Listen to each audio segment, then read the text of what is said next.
menjadi Yahudi, Nasrani atau Majusi. Tapi ketika orang itu nanti mengenal Islam, menerima Islam, bahkan sampai memeluk Islam, artinya orang itu sebenarnya bukan pindah agama, tapi kembali ke fitrahnya. Saya nyebutnya belum muslim ya. Iya. Dengan kita sebut belum muslim, insya Allah mereka jadi muslim. Kalian udah pernah belum sholat di masjid bekas gereja? Nah, konfliknya masih dalam taraf apa ya? Masih dalam taraf hanya di medsos saja lah. Belum yang sampai fisik itu belum.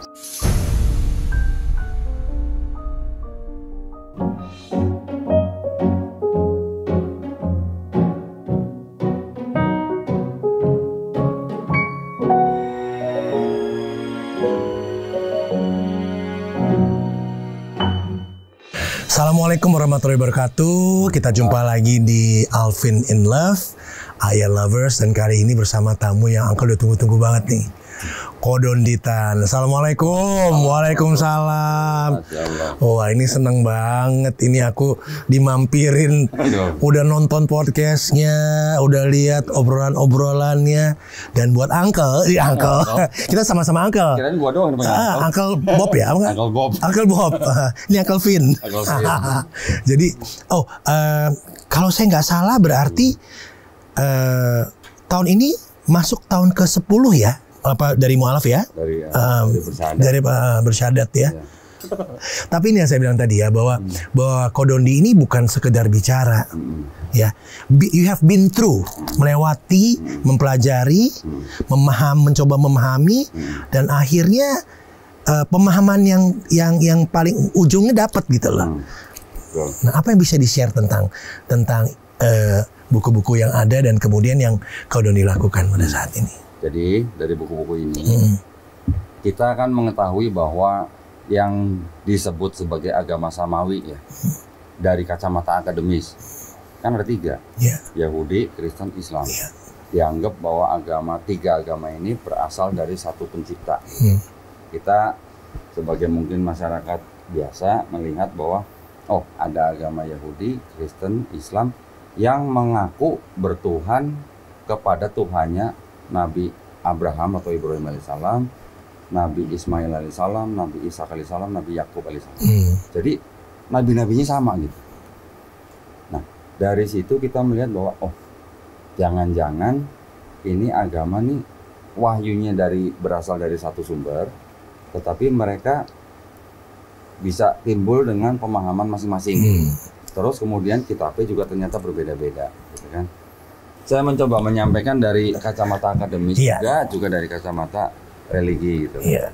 Jadi itu yang silakan, ini kopi khusus. Waduh, khusus apa nih? Khusus untuk Alvin in Love. Cobain dulu ya. Tapi inilah ya. Jadi ini ya pertama kali membuat seorang Kodondi, saya nggak bilang hijrah apa ya istilahnya tadi. Kembali ke fitrah. Kembali ke fitrah. Saya lebih suka istilah itu. Terminologi dalam Islam ya.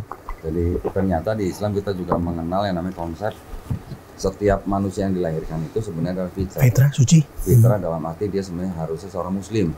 Karena muslim itu artinya orang yang berserah diri hanya kepada Sang Pencipta. Masya Allah. Jadi ketika orang itu nanti besar, dia bisa dalam pengertian dikafirkan oleh orang tuanya, menjadi Yahudi, Nasrani atau Majusi.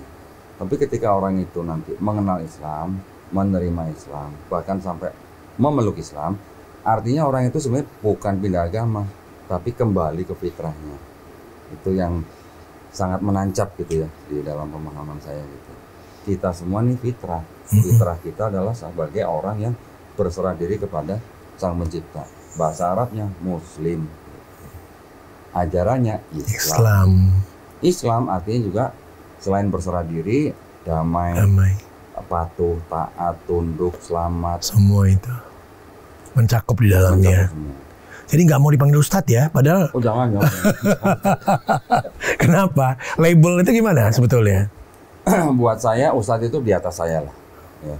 Artinya dalam konteks agama Islam ya, Ustadz itu di atas saya. Kalau untuk pemahaman Islamnya, juga mungkin masalah fikih, akidah itu mereka sudah di atas saya lah. Kalau saya hanya memahami dari kacamata yang tadinya orang luar gitu.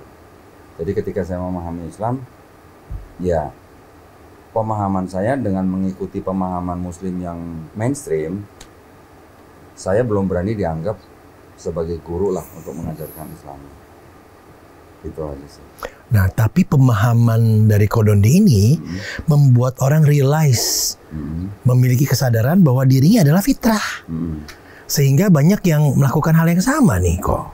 Ya, itu hanya mungkin gaya dakwah atau cara dakwah saya kepada saudara-saudara yang lain, baik yang Muslim maupun yang belum Muslim. Saya nyebutnya belum Muslim ya. Jangan non Muslim. Iya. Apa namanya, kembali ke fitrah. Kita mengajak orang untuk berpikir sehingga mau dan sadar secara ikhlas kembali ke fitrahnya. Sebetulnya tinggal berpikir aja ya kok. Kembali berpikir lagi ya, gitu ya. Karena Islam memang agama yang diturunkan untuk orang yang menggunakan akal dan pikirannya. Simpelnya gitu. Simpelnya. Di dalam Quran hampir kurang lebih 300 ayat yang mengajak orang untuk menggunakan akal dan pikirannya. Akal, pikiran, dan kalbunya ya? Hatinya ya? Ya, kalbunya itu, kalbu itu kan, nah ini keren nih.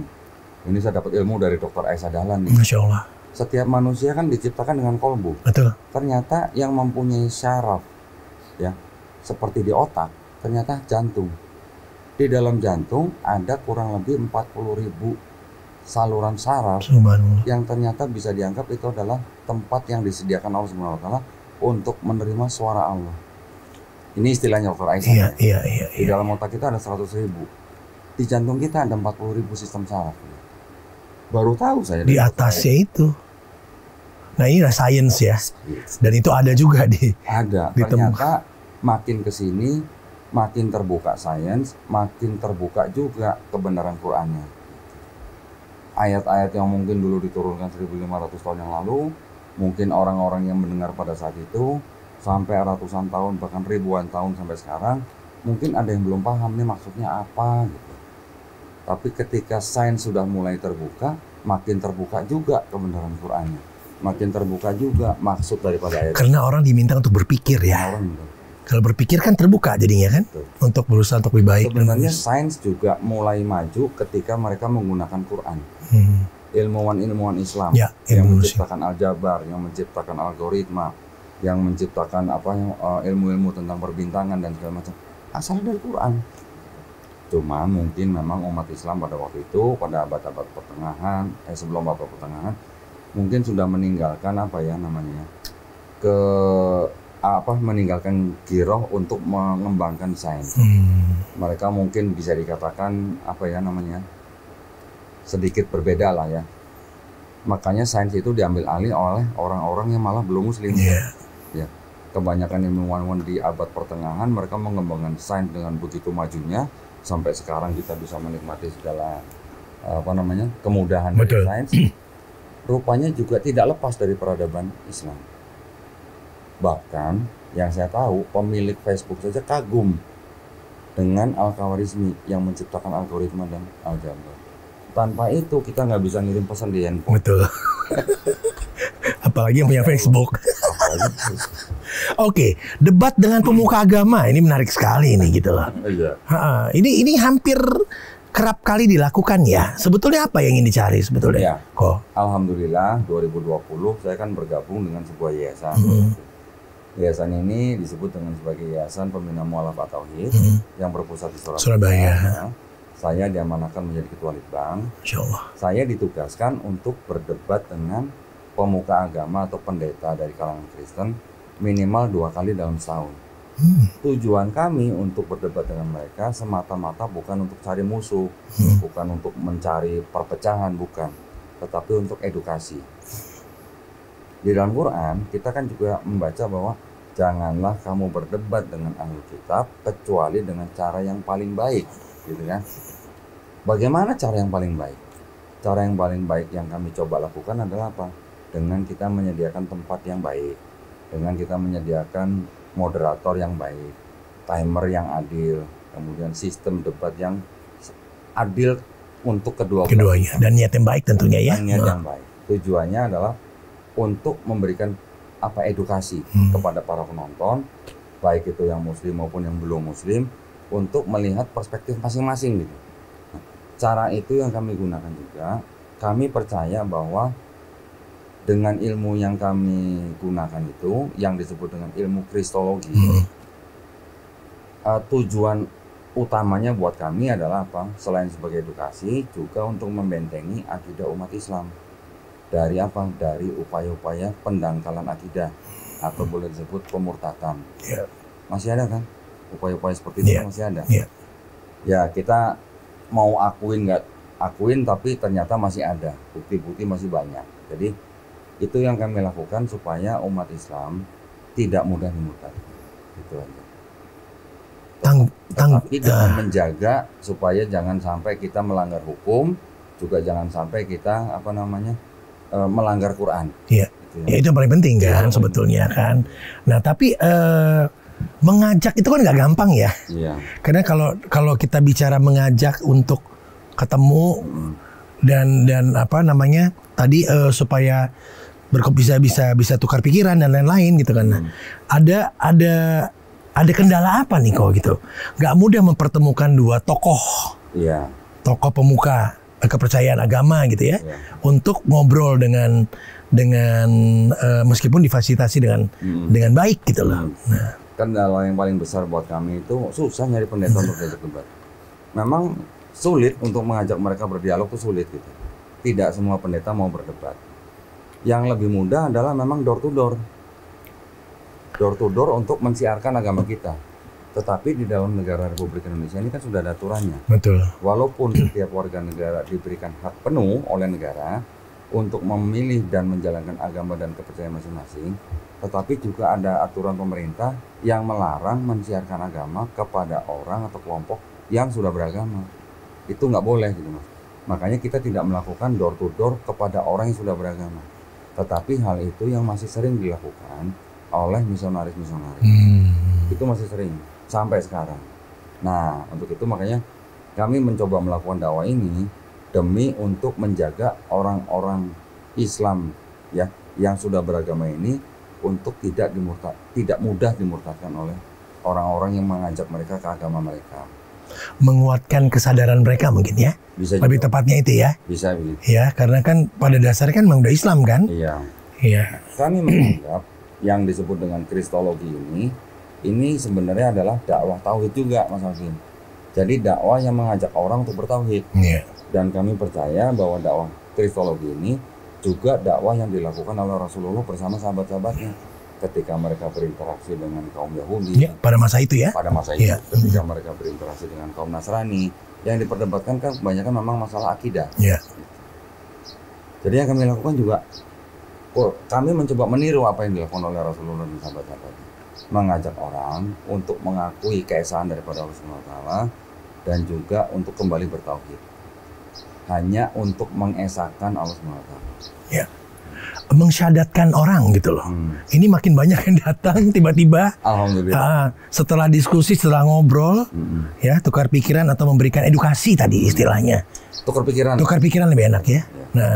Nah itu apa yang terjadi sebetulnya tiba-tiba bisa klik gitu loh. Gini, mungkin. Insya Allah apa yang kami sampaikan ada yang beberapa orang yang sudah menerima. Dalam arti menerima belum berarti langsung menerima untuk bersyahadat belum, tapi apa mungkin yang kami sampaikan mereka sudah menerima dalam secara akal sehat, karena masih penasaran mereka datang ke saya, gitu. Jadi sudah ada sign-nya lah ya. Bahkan ada yang begini misalnya, ada seorang wanita dari Semarang datang ke studio saya, minta izin sama saya, kok boleh nggak saya datang ke studio? Saya pengen foto Bible-nya Kondondi katanya. Jadi ini Bible yang saya bawa ini kan belum yang berbagai versi, hanya 1-2 versi aja. Yang di studio saya banyak sekali versi-versi dari tahun-tahun yang berbeda. Itu ternyata banyak yang berbeda juga isinya. Gitu. Ada yang di Bible ini ada ayatnya, di Bible lain nggak ada ayatnya. Ada yang begitu. Nanti ada Bible lagi yang mungkin di sini jumlah kitabnya sekian. Contoh seperti ini. Ini kitab suci Katolik. Isinya 73 kitab atau buku atau kita mengenal surah gitu. Di sini 66. Ini 73, ini 66. Oke, udah beda itu ya. Yang berbeda. Jadi yang menyusun ini menolak 7 dari sini. Nanti ada lagi kitab yang ortodoks misalnya 78 kitab. Yang ini menolak 5 dari ortodoks. Ada lagi selain ortodoks Ethiopia. Ethiopia 81 kitab. Yang ortodoks menolak 3 dari Ethiopia. Jadi ada yang 73, 66, 78, 81. Ini perbedaan denominasi mereka dengan jumlah kitab yang berbeda-beda. Dia datang ke tempat saya, dia foto kitab-kitab saya, habis foto dia bikin karya tulis. Karya tulis dia bikin bukan untuk umum ternyata, untuk keluarganya. Untuk keluarganya. Selama 2 bulan dia berdebat dengan keluarganya sendiri mengenai kitab-kitab yang berbeda-beda ini. Setelah 2 bulan, wanita itu datang lagi ke studio saya. Selama dalam perjalanan ke studio saya, itu masih berdebat sama orang tuanya. Tapi akhirnya datang ke tempat saya bersahadat. Ada yang begitu. Ada yang berdiskusi dengan saya 2 jam, 3 jam, bahkan ada yang 5 jam, ada yang 7 jam malah. Kita layanin sepuas-puasnya dia gitu. Di Geraha itu ya? Di studio kami. Di studio Negara Mualaf. Iya. Jadi ketika mereka sudah terpuaskan dengan dokumen yang ada di tempat saya, ada yang bersahadat, ada yang tidak. Iya. Kita tidak pernah memaksa atau mengajak orang untuk mengiming-imingi masuk Islam, nggak ada. Kita semua serahkan kepada orang tersebut. Dia silakan mau memilih masuk Islam, kita bantu bersahadat, kita juga bisa keluarkan sertifikatnya. Setelah itu kita juga bina. Bahkan yang laki-laki saya tanya, sudah sunat belum? Belum. Tunggu di rumah, tentuin tanggal dan hari, kita kirim juru sunat ke rumah. Gratis. Satu paket kan itu harus juga kan? Iya kan? Jadi kalau yang belum sunat mungkin mereka malu, mungkin mereka nggak punya dana. Iya. Tunggu di rumah, tentuin harinya jam berapa, kita kirim juru sunat ke rumah. Yang penting saya cuma minta fotonya, bukan foto itu ya. Fotonya kodenya cuma begini aja, berarti sudah dipotong. Udah kelar. Artinya kita sudah membantu dia untuk menjadi muslim yang kafah, ya. Yang laki-laki sudah sunat. Buat yang laki-laki dan perempuan yang lain kita juga minta tolong sediain waktu dalam seminggu 2 hari. Setiap satu pertemuan kita kasih 90 menit, kita kirim guru privat ke rumah. Belajar fikih, belajar akidah, belajar iqra sampai mereka bisa baca Quran. Itu yang kami lakukan. Tapi memang ini yang kami lakukan di wilayah kami ya, yang kami cover dari se-Jabodetabek. Nanti ada wilayah lain, ada di cabang wilayah cabang kita. Ya, wilayah yang paling dekat ke sana lah ya. Pencapaian ini. Pernah terlibat konflik dengan pemuka agama lain? Konfliknya masih dalam taraf masih dalam taraf hanya di medsos saja lah. Belum yang sampai fisik itu belum. Apa yang paling agak mengkhawatirkan konflik itu? Buat saya sih belum mengkhawatirkan, belum. Karena ya itu hanya masalah adu perspektif gitu. Karena ya seperti yang tadi saya ceritakan dengan 3 agama ini. Yang paling sering bertikai kan memang Islam dan Kristen. Bertikai dalam arti mempertahankan argumen masing-masing bahwa profil Yesus atau Nabi Isa Al-Masih ini Tuhan atau bukan gitu. Dari beberapa perdebatan yang sudah berhasil kami lakukan, kami nggak ada masalah dengan pemuka agama mereka. Habis debat kita bisa ngopi bareng, makan bareng, ngobrol bareng, nggak ada masalah. Nah, saya dengar beli gereja untuk jadikan masjid. Kok tahu? Iya kan gitu loh. Itu kita menolong, menolong orang yang punya gereja mau dijual, ya kita bantu, kita beli. Iya, soal mau jadikan apa ya tergantung nantinya. Pesan untuk dijadikan rumah Tuhan lagi gitu. Ya, masjid kan juga rumah Tuhan. Iya. Ya mungkin ada sedikit intrik-intrik pada waktu proses, tapi yang artinya tidak sampai melanggar hukum ya alhamdulillah berhasil. Kemudian kita jadikan masjid. Ya setelah jadi masjid kita serahkan kepada kepala desa setempat menjadi Masjid Isa Al-Masih. Namanya? Iya dong. Masya Allah. Ya kan ada memang kan? Ada. Masjid Isa Al-Masih. Mas Alvin udah pernah belum sholat di masjid bekas gereja? Nah. Oh pernah di luar negeri? Oh di Italia mungkin? Italia sama di Kanada. Oh Kanada. Jadi dari gereja dibeli kemudian jadikan masjid gitu loh. Gimana rasanya? Bekas gereja gitu. Pernah kan? Rasa itu kan gimana ya? Iya beda. Kalau kita jujur beda. Ketika kita masuk memang benar-benar masjid dibangun dari awal masjid, beda rasanya dengan kita sholat di bangunan yang bekas gereja. Kalau Mas Alvin masuk ke masjid itu mungkin jadi menjadi masjid itu sudah lama. Tapi ketika kita datang ke sebuah bangunan gereja yang baru kita beli, terus kita bersihkan, kita atur kiblat di mana segala macam, terus kita sholat di situ. Baru pertama kali gitu diadakan sholat di gereja itu. Gimana rasanya? Itu nggak bisa digambarin masalah. Iya, makanya aku geleng-geleng aja kan. Feel-nya itu sih memang betul-betul. Itu luar biasa. Saya bilang sama kepala desa setempat, Pak Lurah, tolong bentuk bangunannya jangan dirubah ya. Iya. Biar orang ingat ini bekas gereja. Tapi rata-rata gitu kok, nggak ngerubah banyak ya. Iya. Kayak luar negeri juga nggak ngerubah banyak, karena indah kan memang kan gitu loh. Iya. Betul. Bangunan asli kita nggak rubah. Iya. Paling cuman di gereja itu yang kita beli itu ada toilet yang pas arah kiblat, jadi kita pindahkan. Sesuaikan. Tapi saya akui emang rasanya beda. Pasti beda. Itu kita sendiri ya bisa merasakan lah ya, masing-masing. Sebuah gedung tadinya katedral, jadi masjid. Gimana rasanya? Atau juga mungkin sholat di Hagia Sophia. Iya, Turki. Itu kan sejarahnya juga luar biasa. Iya, itu lagi panjang, kan? prosesnya panjang. Pasti berbeda saja. Supaya nemu ya, supaya ketemu gitu loh, inline-nya dapat sinyalnya. Tapi dengan sesama ustadz, dengan apa yang Kodoni lakukan ini ada sesuatu yang friksi? Ya. Enggak ada. Enggak ada ya? Enggak ada. Saya sengaja dulu ketika saya mulai berdakwah, saya mendatangi seorang ustadz yang memang saya anggap punya ilmu yang mumpuni ya. Dalam pandangan saya pada waktu itu. Saya menemui, bahkan saya datang langsung ke rumahnya Kiai Haji Idrus Ramli ya. Saya kan sering menonton video dia juga kan. Dia juga sering berdebat dengan ya golongan lain. Ketika saya datang ke rumah beliau, saya mengutarakan maksud dan tujuan saya menunjukkan juga kitab-kitab yang saya punya pada waktu itu. Ketika saya bacakan ke beliau juga akhirnya ya dengan terheran-heran gitu ya.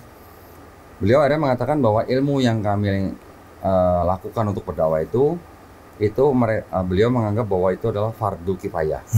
Ya, boleh ada yang melakukan, tapi tidak perlu semua. Yang penting umat Islam tetap semuanya harus belajar Quran. Sampai mati kita tetap harus belajar Quran. Untuk yang belajar begini boleh, tapi kalau yang sudah tidak harus semua. Fardu kifayah. Gitu. Nah dari situ makin semangat lagi kita untuk mendakwakan ini. Iya, kalau syiarnya begitu ya. Iya. Ya. Jadi ya dari ulama-ulama kita, dari imam-imam kita, dari mulai zaman abad-abad pertengahan juga mereka sudah melakukan hal seperti ini. Yang namanya perang pemikiran itu selalu ada. Zaman sekarang sudah bukan perang fisik lagi, kita berperang pemikiran.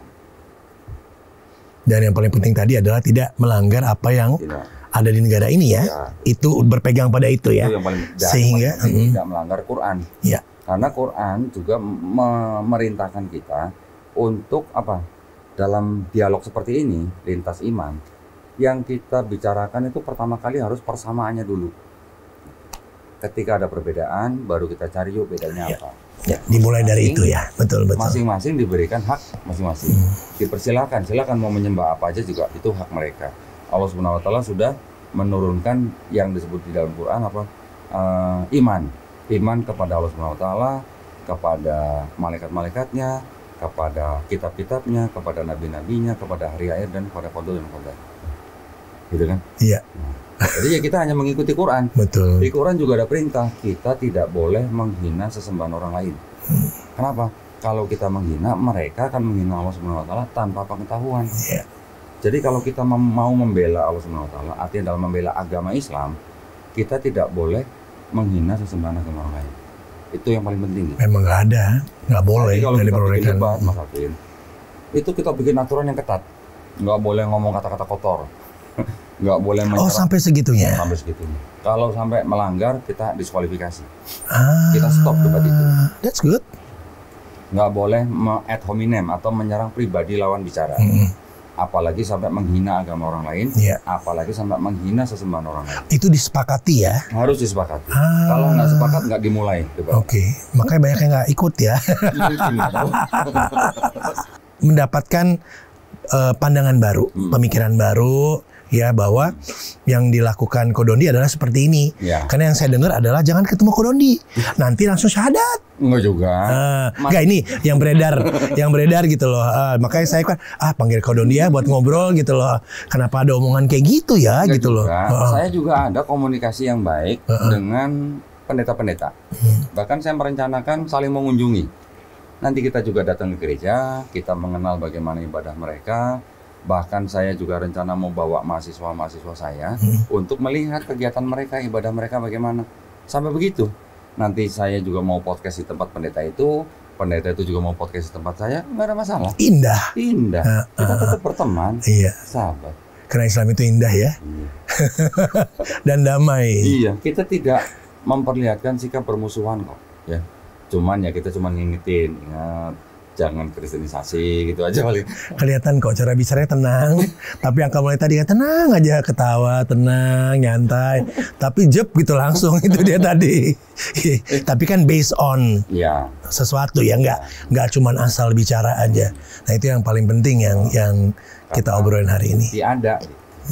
Thank you kok. Alhamdulillah, terima kasih. Terima kasih. Wassalamualaikum warahmatullahi wabarakatuh dan sampai jumpa.